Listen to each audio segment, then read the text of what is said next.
Sir నమస్కారం sir. నమస్తే.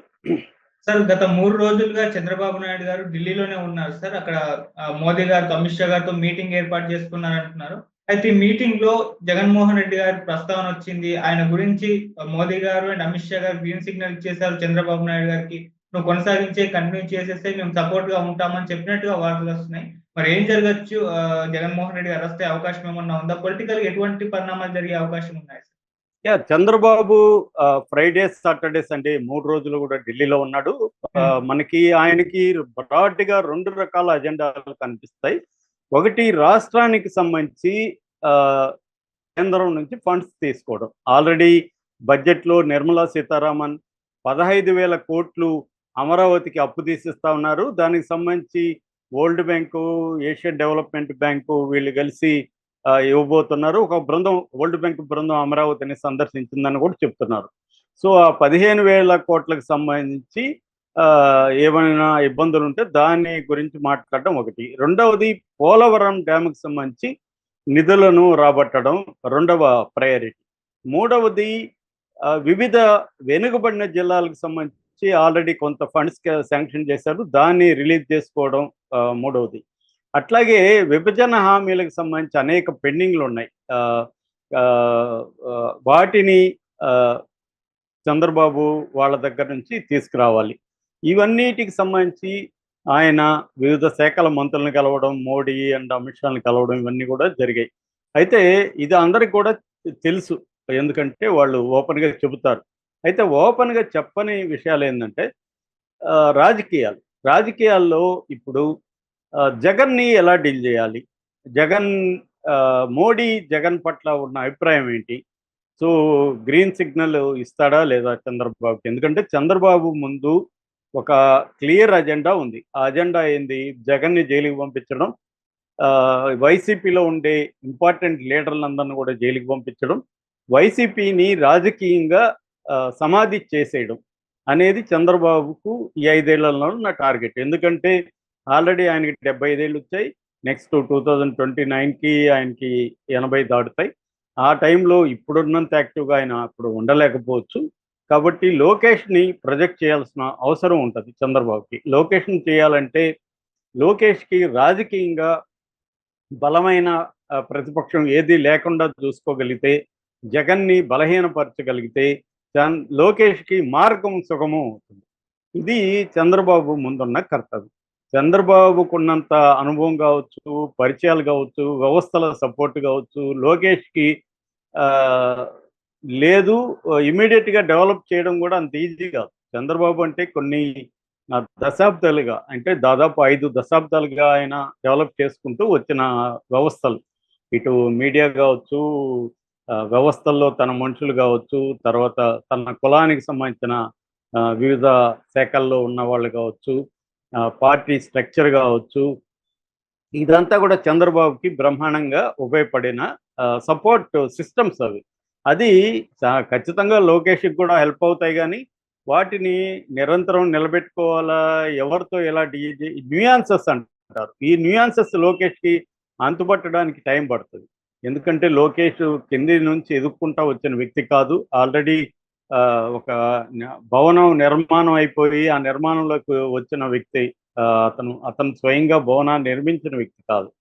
ఈ తేడా ఖచ్చితంగా ఉంటుంది. లోకేష్ ఖచ్చితంగా మెరుగుపడ్డాడు ఈ మధ్య కాలంలో, అనేక విషయాల్లో డెవలప్ అయింది, కానీ అది సరిపోదు. అందుకని చంద్రబాబు ఏంటంటే ఉన్నప్పుడే తనకి మార్గం సుగం చేయాలా. రేపొద్దున పవన్ కళ్యాణ్ ఇప్పుడంటే తన అవసరాల రీత్యా చంద్రబాబు కంట్రోల్లో పవన్ కళ్యాణ్ ఉన్నాడు, కానీ రేపు అతను పవన్ కళ్యాణ్ చంద్రబాబు కంట్రోల్లో ఉంటాడని గ్యారంటీ ఏముంది?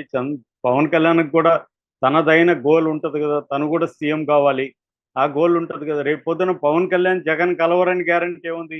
రేపు పొద్దున పవన్ కళ్యాణ్కి నువ్వు టర్మ్ సీఎంగా తీసుకో, నేను ఒక టర్మ్ సీఎంగా తీసుకుంటానని జగన్ అన్నాడు అనుకో, పవన్ కళ్యాణ్ రేపు పొద్దున అటు కూడా షిఫ్ట్ అవ్వచ్చు కదా. కాబట్టి జగన్ అనే వాడిని ఉంచకూడదు. ఎందుకంటే ఆల్రెడీ 40% ఓట్లు జగన్కి పడ్డాయి. అంటే జగన్ బలం ఎక్కడా తగ్గలేదు. అంతకుముందు 2014లో జగన్ బలంకి ఇప్పుడు జగన్ బలానికి చూస్తే ఏం తగ్గలేదు. కాబట్టి మధ్యలో ఈ స్వింగ్ ఓటర్స్ ఇటు వచ్చారు. అది కూడా చీలకుండా, యాంటీ ఇన్కంబెన్సీ ఓటు చీలకుండా పవన్ కళ్యాణ్ కలుపుకోవడం, ఇటు మోడీని కలుపుకోవడం వల్లే విజయం సాధ్యమైంది అనేది చంద్రబాబుకు తెలుసు. రేపు ఇదే పరిస్థితి రేపు ఉంటుందా లేదు తెలియదు. జగన్ వెళ్ళి ఇండియా కూటమిలో జాయిన్ అవ్వచ్చు, జగన్ బలము ఇంకా పెరగచ్చు. రేపొద్దున కాంగ్రెస్ కమ్యూనిస్టులతో కలిసి జగన్ ఎన్నికల్లో పోటీ చేయొచ్చు. పవన్ కళ్యాణ్ కూడా ఇటు ఉంటాడా లేదా రేపు గ్యారంటీకి చెప్పలేము. ఎందుకంటే రేపు కూటమి అధికారంలోకి వస్తుంది సెంట్రల్ అంటే మళ్ళీ సమీకరణాలు మారిపోతాయి. సో ఈ కాంటెక్స్ట్లో జగన్ని ఇప్పుడే అంటే ఎన్నికల దగ్గర వరకు వెయిట్ చేసి చంద్రబాబుని జగన్ ఎలాగైతే అరెస్ట్ చేశాడో అలాగా చంద్రబాబు జగన్ని ఎన్నికల ముందు అరెస్ట్ చేస్తే అది సింపతిగా మారే అవకాశం ఉంటుంది. కాబట్టి ఇప్పుడే కానీ చేస్తే మెల్లమెల్లగా మర్చిపోతారు జగన్ది అన్న ఇది చంద్రబాబుకు ఉంది. మనం చూస్తున్నాము రాధాకృష్ణ దగ్గర నుంచి అందరూ కూడా చంద్రబాబుని ఇప్పటికే విమర్శిస్తున్నారు. ఎందుకు చేత కాకుండా ఉన్నావు? రాధాకృష్ణ క్లియర్గా రాశాడు, చంద్రబాబు తక్షణ కర్తవ్యం జగన్ని జైల్లో పెట్టడం అని. సో ఈ కాంటెక్స్ట్లో నిన్న 3 రోజులుగా చంద్రబాబు ఇటు మోడీతో ఇటు అమిత్ షాతో డిస్కస్ చేసినట్టు కనబడుతుంది. జగన్ని ఏం చేద్దాము ఏంటి అన్నప్పుడు వాళ్ళ వ్యూహం ఏంటి అనేది చూసినప్పుడు మోడీ గ్రీన్ సిగ్నల్ ఇచ్చాడని తెలుగుదేశం వర్గాలు చెబుతున్నాయి. అది ఎంత నిజమనేది మనకు తెలియదు, ఎందుకంటే వాళ్ళిద్దరి మధ్య జరిగింది మనం రాధాకృష్ణ లాగా అక్కడ ఉండి చూసి రాయలేం కాబట్టి మనం చెప్పలేం. కానీ ఒక పొలిటికల్ జర్నలిజం అంటేనే ఎక్కడో ఒక చోట లీక్ అవుతుంది. చంద్రబాబు ఎవరికొకరికి చెప్పి వాళ్ళు ఇంకొకరికి చెప్పి అలాగా లీక్ అవుతుంది కదా. అలాగా లీక్ అయిన దాంట్లో గ్రీన్ సిగ్నల్ ఇచ్చాడు, కానీ టైమింగ్ ఇంపార్టెంట్ అని చెప్తున్నారు. ఎప్పుడైనా రాజకీయాల్లో టైమింగ్ అనేది వెరీ ఇంపార్టెంట్. అంటే ఏ టైంలో ఏ పని చేయాలి అది చంద్రబాబుకు తెలిసినట్టుగా ఇంకెవరికి తెలియదు. కానీ మోడీకున్న వ్యవహారం వేరు. చంద్రబాబుకి ఆంధ్రప్రదేశ్ ఒకటే ఉంటే మోడీకి దేశవ్యాప్తంగా ఒక పరిణామం అనేది నెక్స్ట్ అది దాని ప్రభావం ఎలా పడచ్చు, దాన్ని ఎలా డీల్ చేయాలి, ఇవన్నీ కూడా వాళ్ళు ఆలోచిస్తారు. అలాగా రెండోది ఏంటంటే మోడీకి చంద్రబాబుని లోకేష్ని స్ట్రెంగ్తన్ చేయడం ఇష్టమా కాదనేది కూడా ఇంపార్టెంట్. ఇప్పుడు జగన్ అనేవాడు ఒకడు ఉంటేనే చంద్రబాబు తన కంట్రోల్లో ఉంటాడు. మోడీకి జగన్ లేడనుకో, ఇతను పూర్తిగా బలపడ్డాడు అనుకో, రేపు పొద్దున మోడీకి చంద్రబాబు రేపు అణిగిమణిగి ఉండకపోవచ్చు. ఎందుకు? ఇప్పుడు జగన్ అనేవాడు భూతాన్ని అలా ఉంచితే చంద్రబాబు కంట్రోల్లో ఉంటాడు. లేనప్పుడు ఏమవుతుంది? చంద్రబాబుని కంట్రోల్ చేయడం కష్టం అవుతుంది. అది మోడీకి కూడా ఉంటుంది. అందుకని ఇప్పటికిప్పుడు జగన్ని కంప్లీట్గా నాశనం చేయాలనే చంద్రబాబు లక్ష్యం మోడీ లక్ష్యం కాకపోవచ్చు. కాబట్టి మోడీ ఆచితూచి వ్యవహరించే అవకాశం ఉంది. గ్రీన్ సిగ్నల్ ఇచ్చాడు, కానీ టైమింగ్ ఇంపార్టెంట్. ఇప్పటికిప్పుడు మీరు చేయకండి, కేసులు పెట్టుకుంటా వెళ్ళండి, కింది స్థాయి వాళ్ళని ఒక్కొక్కరిని అరెస్టులు చేయడం, ఈ పని చేసుకుంటా వెళ్ళండి అని చెప్పినట్టుగా మనకి వార్తలు వచ్చాయి. సో ఏదేమైనా జగన్కి అయితే గట్టి కాలం. నేను ఇంతకుముందు కూడా చెప్పాను, చంద్రబాబు ఒక పద్మవ్యూహాన్ని జగన్ చుట్టూ పన్నుతున్నాడు. అదేంటంటే జగన్ బీజేపీ సపోర్ట్ లేకుండా చూసుకోవాలి, మోడీ అండ లేకుండా చూసుకోవాలి ఒకటి. అప్పుడు జగన్ ఏమవుతాడు? ఒకవైపు జగన్ కార్నర్కి నెట్టబడితే జగన్ ఏమైపోతాడంటే ఇండియా కూటమి వైపు వెళ్తాడు.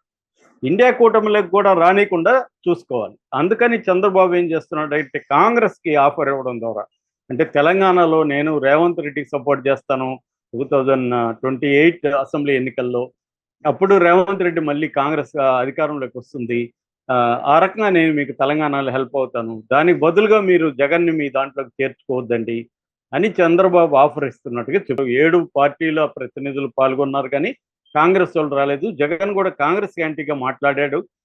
ఎందుకు వాళ్ళు రాలేదో మీరు అడగండి అని మీడియా అన్నాడు. మణిపూర్లో ఖండిస్తారు కానీ ఆంధ్రప్రదేశ్లో ఎందుకు ఖండించరని చెప్పాడు. ఒక పక్క షర్మిల కూడా జగన్ మీద తీవ్రంగా విరుచుకుపడుతుంది. సో ఈ క్రమంలో మోడీ గ్రీన్ సిగ్నల్ ఇచ్చాడని ఇప్పుడు అంటున్నారు. సో అది ఎప్పుడనేది తెలియదు, కానీ ఖచ్చితంగా జగన్ అయితే జైలుకు పోయే అవకాశాలు అయితే క్లియర్గా మనకి కనిపిస్తుంది. Okay sir, thank you so much.